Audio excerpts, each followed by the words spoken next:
Well, it's good to be back. I don't know if you knew I was gone. I was here last Sunday, and this past week I was in North Carolina. And many of you know that I work with a ministry where I walk with pastors, and so I was in North Carolina this past week.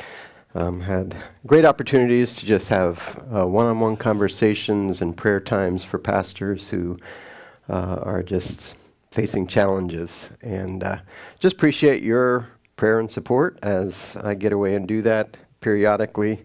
It's something that's important to me, and I love that you guys have supported that as well. So I got back Friday, and yeah, it's been a thing. So here's what I want to do. I'm going to start us off in James chapter 3. We're going to read. I'll read this to you. So if you're wise and understand God's ways, prove it by living an honorable life, doing good works with the humility that comes from wisdom. But if you're bitterly jealous and there's selfish ambition in your heart, don't cover up the truth with boasting and lying. For jealousy and selfishness are not God's kind of wisdom.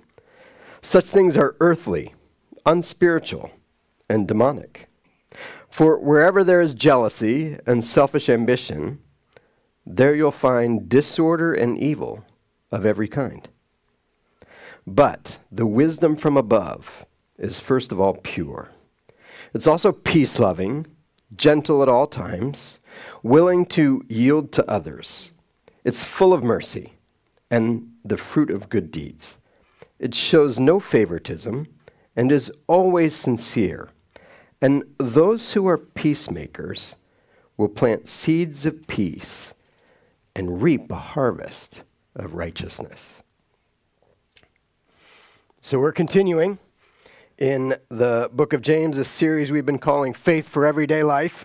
And so we've been working through the book of James, and it's put us on a tour, pretty practical exploration of what it looks like to live out our faith in the realities of life. Not life as we think it should be, but life as it is. So in the circumstances that come our way, in the temptations that we wind up facing, in wealth or poverty, right? In the relationships that can be so complicated, right? You ever say, wow, is it always this hard? It gets so complicated, right? In how we treat people. The words we say was last week, and how we say those. Ultimately, and all of this, James keeps saying, this goes beyond. Our faith is more than just a profession or a belief, but it's living in a consistent way with God's word. So that what we say and what we do lines up. So you've heard the phrase, talking the talk and walking the walk. That's what this is. Not just being known for what we believe as Christians, or what we stand against as Christians, but being known for the way we love people, the way we treat people, in the church and outside the church. And by the way, we can struggle with both of those. So we're in James chapter 3 today, and we started in the middle of the chapter. And so here's what you see in James 3:14. If you are wise and understand God's ways, prove it by living an honorable life. So you may be thinking, this kind of sounds familiar, right? Have we done this sermon already? And it seems like, because it is, James keeps saying the same thing in different ways, right? He keeps finding different ways to say it. So this is kind of the third time. So in chapter 2, it was faith without works is dead. In chapter 1, it was don't just listen to God's word, do what it says. Here in chapter 3, he's saying the way you live your life is proof of your faith. By now, you should be picking up on This is a key idea in the book of James. You're seeing it, right? Just nod and smile. Yeah, we saw that. Like, this is one of the big ideas in the book of James. The connection of what you say you believe and what you do. Like, we have this idea that being a Christian is a set of intellectual beliefs. Yes, but it's more.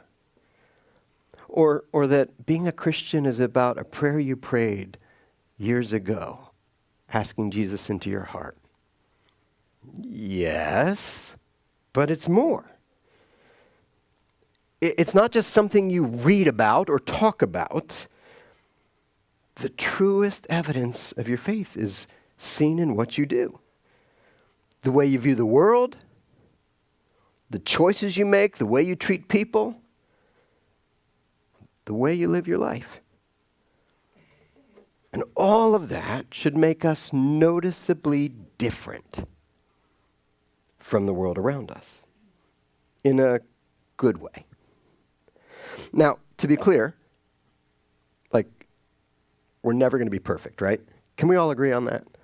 Like, we just tried that experiment last week and like, yeah, okay, that didn't go as well as I was hoping, right?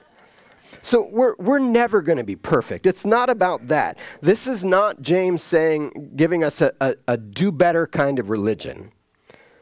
What he's describing is much more like fruit. Like a tomato plant doesn't have to work hard to produce tomatoes. Producing tomatoes is what it does. And that's what James is getting at. Like, the good works shouldn't be you digging in and grinding it out. It's like, this is just what flows out of God's work in you. It's not about trying to do better or do good works. The works are the fruit, like the tomato plant. So he says, if you're wise and understand God's ways, prove it by living an honorable life. And then he continues with this: doing good works with the humility that comes from wisdom. So I want you to notice the word humility, because this is something of a caution for us. You can do good works from a place of pride. Not all good works are what they seem. Or another way to say it is, there's a superficial way to do good works. Let me give you an image. Like, the superficial way to do good works is like tying fake apples on a tree and then telling somebody, that's an apple tree. And from a distance, that may look convincing, like, oh, I've never seen an apple tree like that before. But they get up close and they're like, those aren't real apples, and that's not really an apple tree, right? And James, what he's talking about here, is not good works that are there for show, but good works that come out of a genuine place of humility. It's not looking to impress anybody, not waiting for somebody to look and do the right thing. If you do good because people are watching, or if you're hoping people are watching, that's like tying the fake apples on a tree. Like wanting people to believe something about you, at least from a distance. And here's the really tricky part. Maybe even trying to convince ourselves that this is true. But a close look will reveal the truth, like the fake apples on the tree. There are some people, probably not anybody here, but there are some people who look like one thing in public and something very different to the people who know them. Like, there's this carefully crafted image You're like, they're kind, they're patient, they're sincere.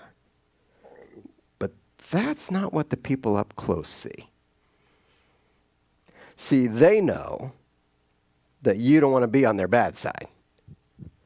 They know if you do or say the wrong thing, you're going to be on the receiving side of a verbal tirade. But that's not what people see from a distance. The good works, in that instance, are a facade. So think of a movie set, right? A little town that's all a facade. If you go behind it, you're like, oh, there's nothing here. That's what this is, a facade. And there's no better example of good works done with pride than the Pharisees and the religious leaders. So in Matthew 23 is one of the many examples where Jesus challenges the religious leaders. In Matthew 23, he highlights how their good works are just for show. So listen to this.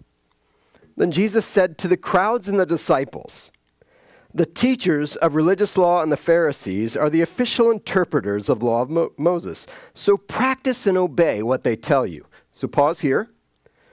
Jesus is saying what they're telling you is not wrong. Their words are true. But look at this. So practice and obey whatever they tell you, but don't follow their example. For they don't practice the things they teach. They crush people with unbearable religious demands and never lift a finger to ease the burden.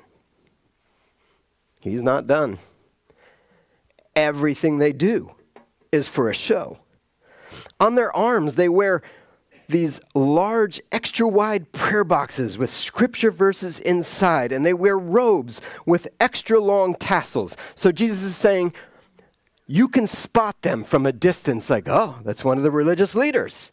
They make sure that you can spot them. But here's what he says. And they love to sit at the head table, the banquets and the seats of honor.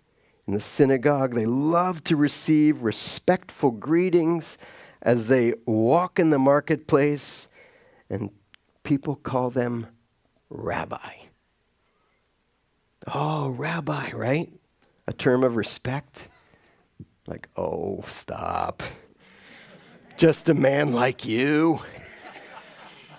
I'm sure if you devote your whole life to God like I do, you'd probably look similar, right? That's something to strive for. Like they had this smug, arrogant spirituality. So if you keep reading in chapter 23 of Matthew, Jesus has some really blunt words then from the religious leaders. So if you are familiar with it, this is what we've referred to as the 7 woes or the 7 warnings for the religious leaders. And Jesus does not hold back in his critique. He says, I'm just giving you samples of the words, you are hypocrites. You're blind guides. You lead people astray. You make silly rules and dabble in religious minutia, but you miss the point.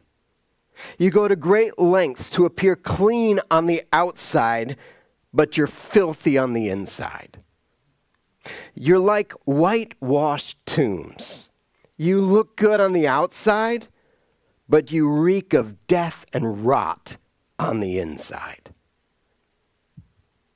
See why they might have been bothered by him? Like this is in Matthew chapter 23, and those are just the highlights. Like, go read it. They'd be like, oh, he was not holding back. Jesus was serious about addressing this issue. And this is where James is coming in as well, addressing this very same issue. Good works done as a prideful display to craft an image, that's not spirituality. It looks like something good, but it's not what it looks like. Fake apples. See, it's easy Like when you read those things about the Pharisees, when you read the Pharisees, because they're almost cartoonish in their hypocrisy, right?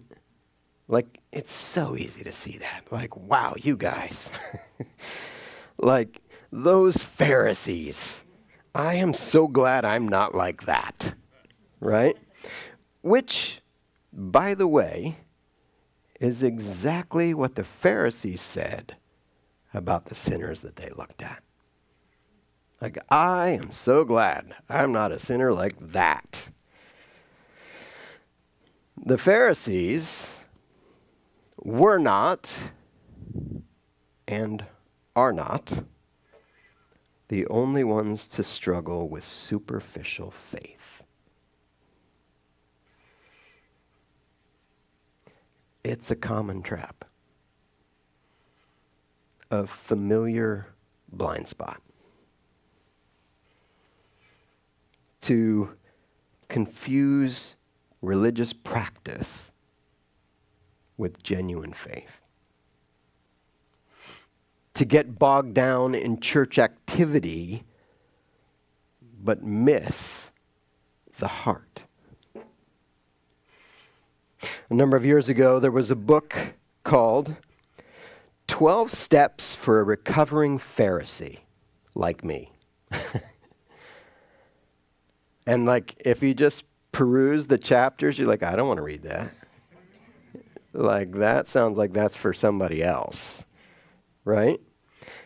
Like, there's a whole bunch of things we could say about our Pharisaical tendencies, but we're not going to do that. That's another sermon for another time.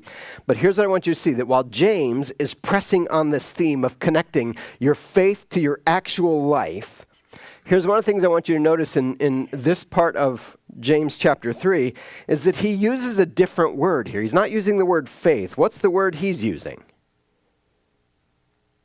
It's wisdom. So he's talking about two kinds of wisdom.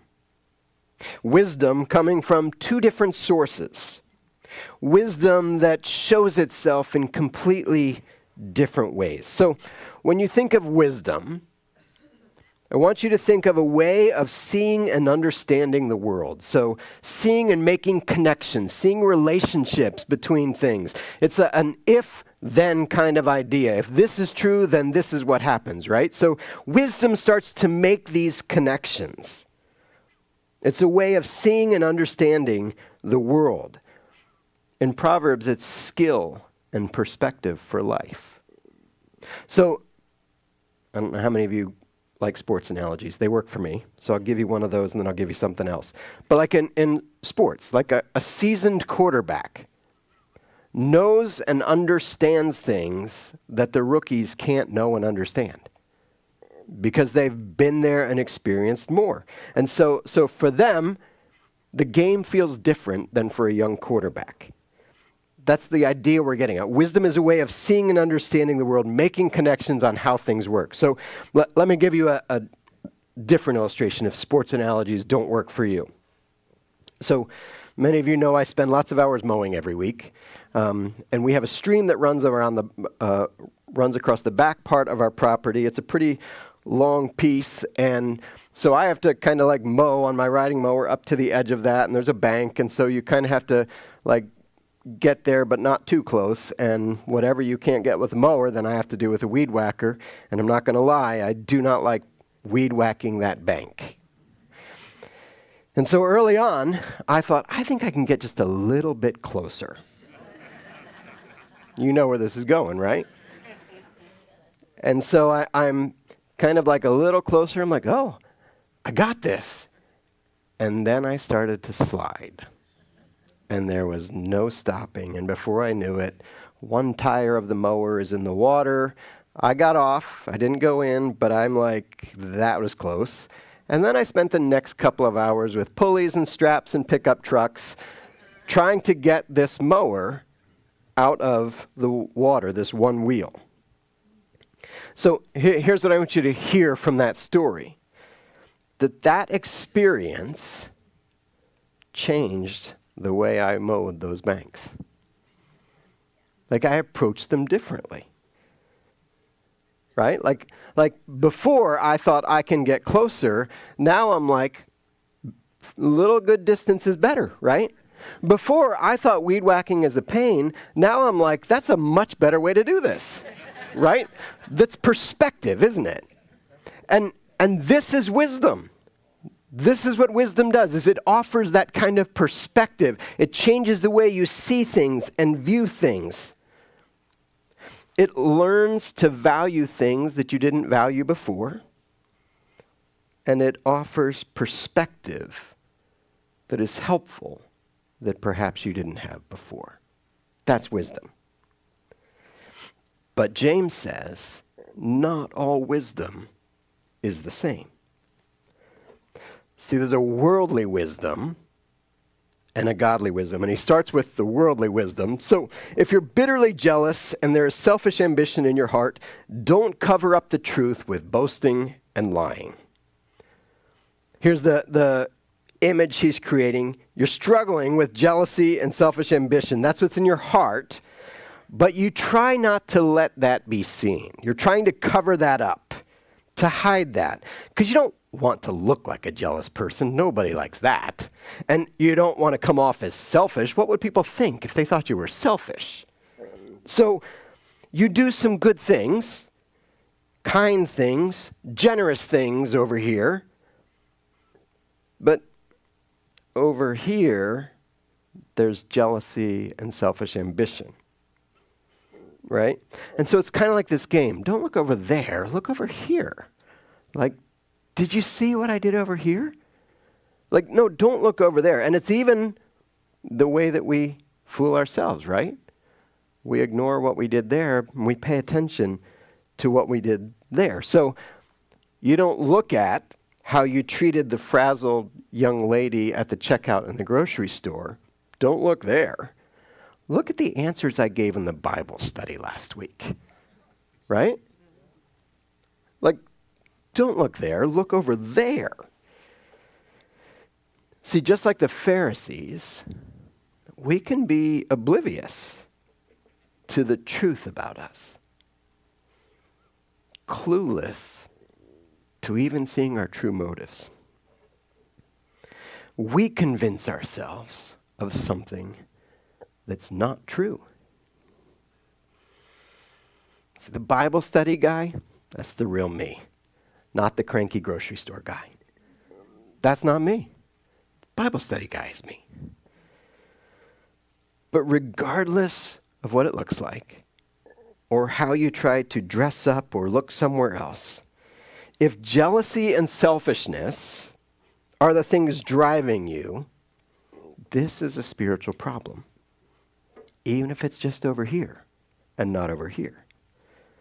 See, if this is the source of your motives, then there's nothing spiritual going on over here. In fact, it's quite the opposite. James says, for jealousy and selfishness are not God's kind of wisdom. Such things are earthly, unspiritual, you ready? And demonic. Okay, how's that for a hot take? Right? You think you're spiritual, but if jealousy and selfishness are primary drivers, then God isn't the one who's leading you. Guess who is? Satan. Now, like you can read that and be like, okay, that's coming down hard right there. But James invites you to look at where this leads. So verse 16. For wherever there is jealousy and selfish ambition, there you will find disorder and evil of every kind. Wherever there's jealousy and selfish ambition, there you will find disorder and evil of every kind. You can't really argue with that. Right? Like jealousy and selfish ambition leads to all kinds of dysfunction and chaos. We could point to countless examples. So let me ask you, and you're not shouting out any names, But if you've ever known someone who is revered and respected in the church, who regularly causes division and dissension, someone who people respect for their commitment to God,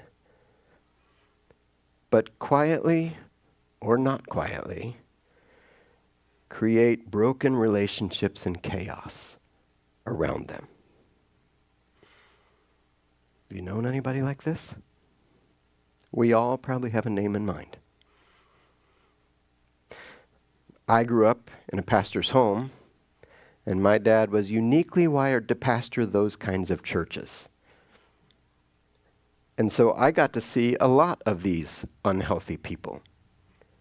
That even as a kid, I was like, something's not right there. My parents weren't telling me, did you see what they did? I was looking at it and saying, I don't think that's right. Like as a kid, I could see it. But the net effect for me was I went for a lot of years saying, there is no way ever in the world that I would be a pastor. Like, who would want to put up with that kind of pettiness? Right? Like, why would I want to do that? Because what I saw was people who claimed to be one thing and a church that looked up to them. And in my heart, I'm thinking, that's an assassin in the church. Like, this made me say, I want nothing to do with that. And that's a whole other story, how God broke through there. But this is the result, right?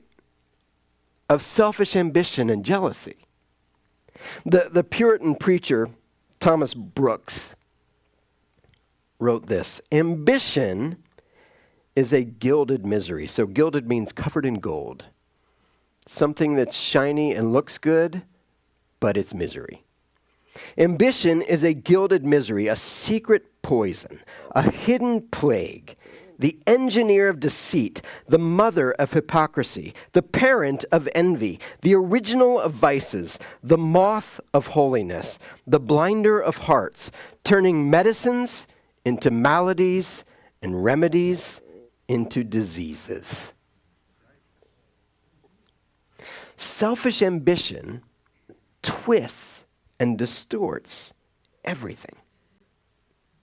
So if selfishness, if that's the foundation of worldly wisdom, like if you measure everything by how it affects you, and this is what James is saying, this is where worldly wisdom starts. It starts with selfish ambition. So it's constantly asking, okay, but what's in it for me? Okay, but how does this benefit me? All right, but how do I win in this game? How do I get ahead? How do I elevate my position or my reputation? That's the wisdom of the world. Trying to figure out how to advance me. And let's just say this. This is almost the core conflict in most of our relationships. It's where we constantly butt heads. Selfishness, right? And again, it's hard to argue with this. It's pretty self-evident.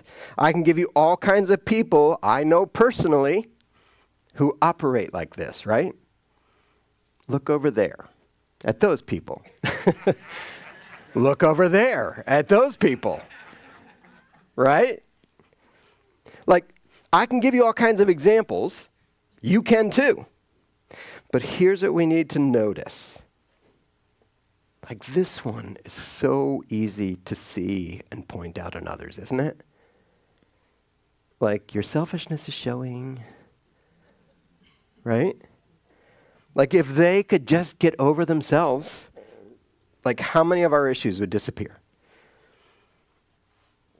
Like, it's so easy, right, to point at others. Like, even now, you're like, see, that's what's wrong with my marriage. My spouse is so selfish. Like, if she could figure that out, like, how many of our issues would go away? She just has to get over herself. Right? And we miss, like, oh, I may have something going on there too. Like, this is the nature of selfishness. is it tends to see it in other people, but fails to see it in the mirror in ourselves. So here's a question. Why do you find the selfish agendas of other people so offensive? Can you hit that for me? Mine's not working. There you go. Why do you find the selfish agendas of other people so annoying? Because I actually had my own selfish agenda. Otherwise, I don't really notice yours, right? Unless it gets in the way of mine, I'm hardly even aware of your selfishness. But when your selfish agenda interferes with mine, well, that's offensive and intolerable, right? So if someone keeps trying to get ahead of everybody else, you know these people, you've worked with these people, the one who tries to get the promotion ahead of everybody, the position ahead of everybody, the sale ahead of everybody. And the truth is that is so irritating because I wanted that promotion. I wanted that sale. I wanted that position. And so your selfishness, which is horrific, got in the way of mine, which is normal, right? And so we live with these competing selfish agendas. And by the way, jealousy is right there. Jealousy is when somebody else has what I want. So it's right there in the selfish neighborhood. And all of this selfish posturing, like this isn't something like we picked up along the way because, well, my mom was selfish and so she taught me. We do this as toddlers, right? This starts in the nursery, doesn't it? Like it starts with one toy, 2 kids, and like it's on, right? Right there. Like, and so one kid grabs it and shouts, mine. The other cracks them over the head with the toy and says, mine, right? Somebody else hides it so that nobody else can play with it. And this is in the nursery. And unfortunately, we never quite outgrow that. We find more refined ways to be selfish. It's less blatant. I'm not going to hit you over the head with a toy, but I'm going to find my way. We don't have to be taught this. And here's the thing about selfishness. It's usually not personal. It's nothing personal. I just wanted that. So if I steal something from you, it's really nothing personal. I just wanted it. Right? That's selfishness. Your selfishness got in the way of mine. Nothing personal. But here's where James is taking us. When there are spiritual toddlers in the church, it can look eerily similar to the preschool room.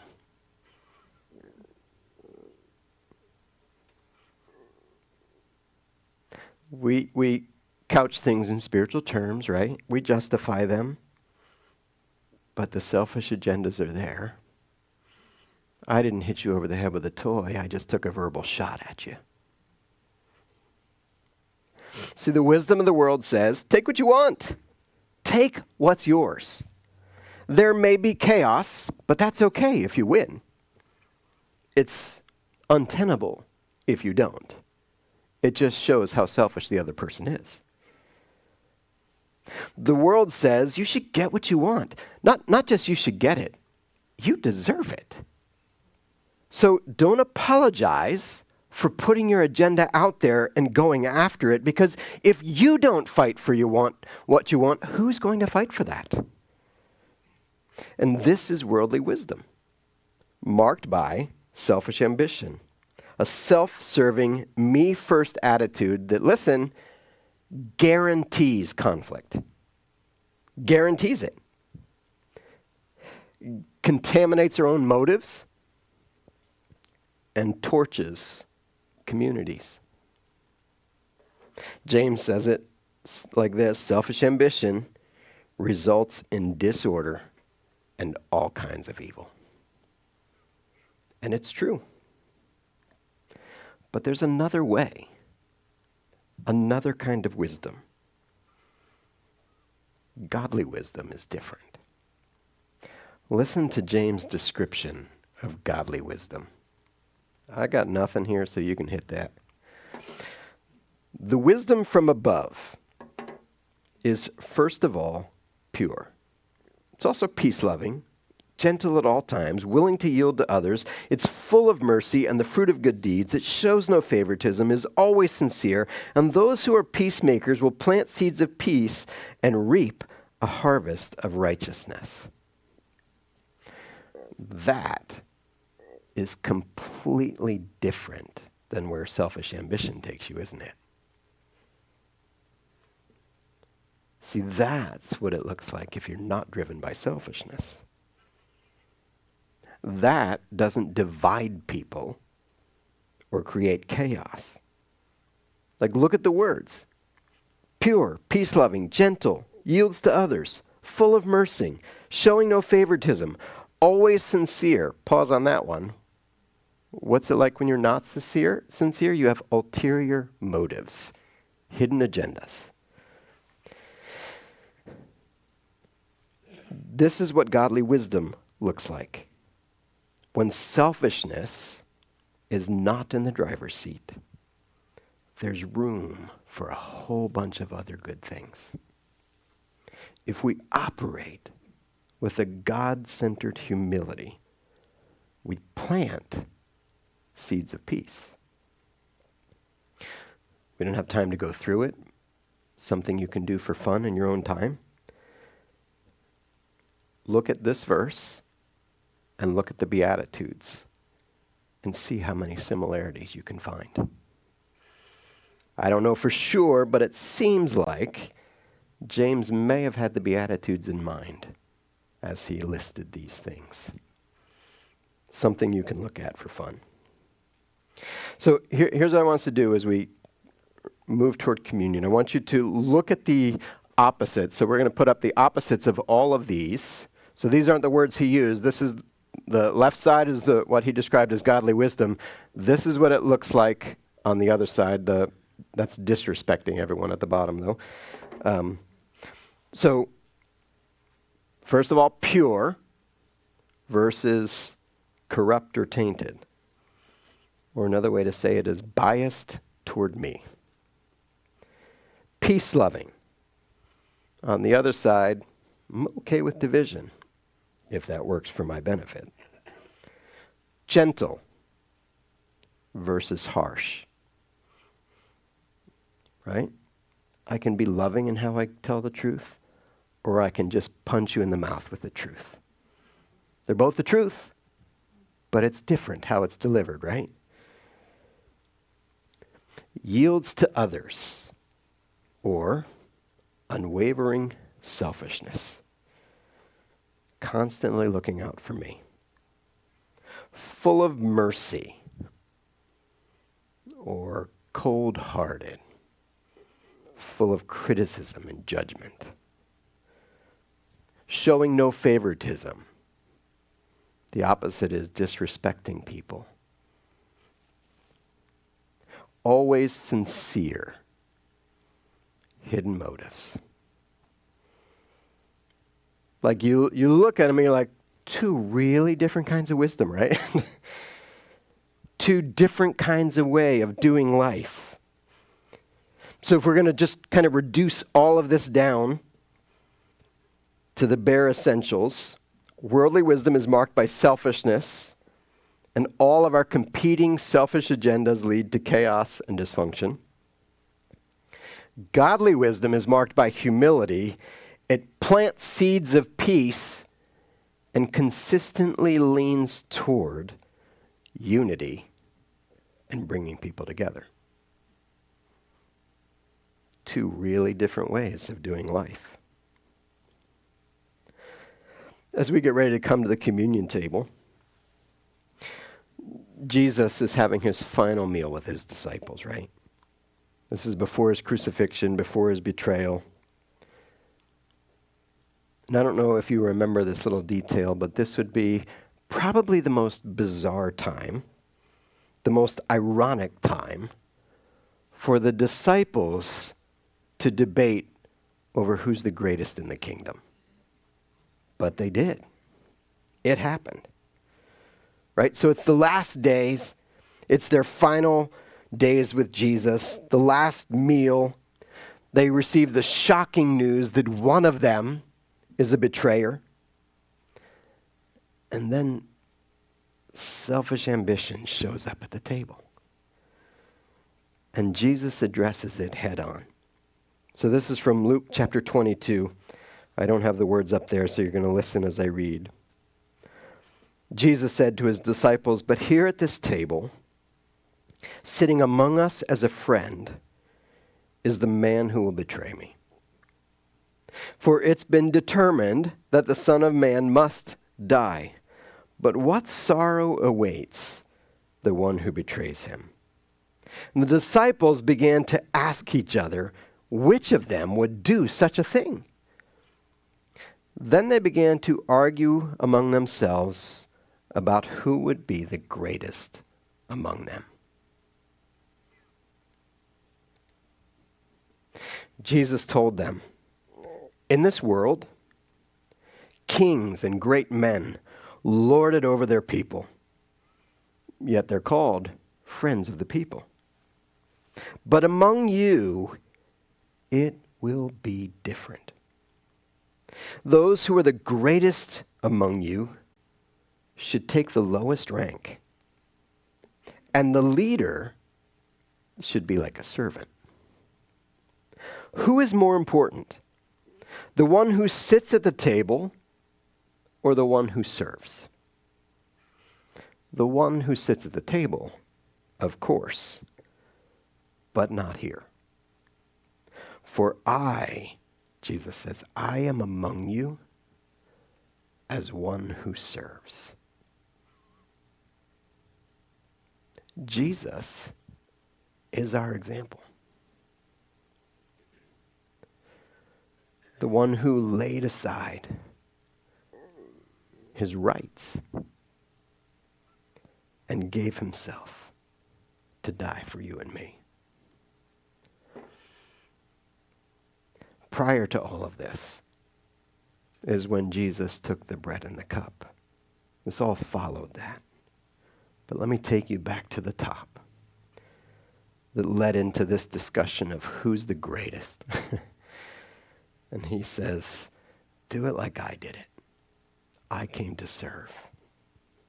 On the night Jesus was betrayed,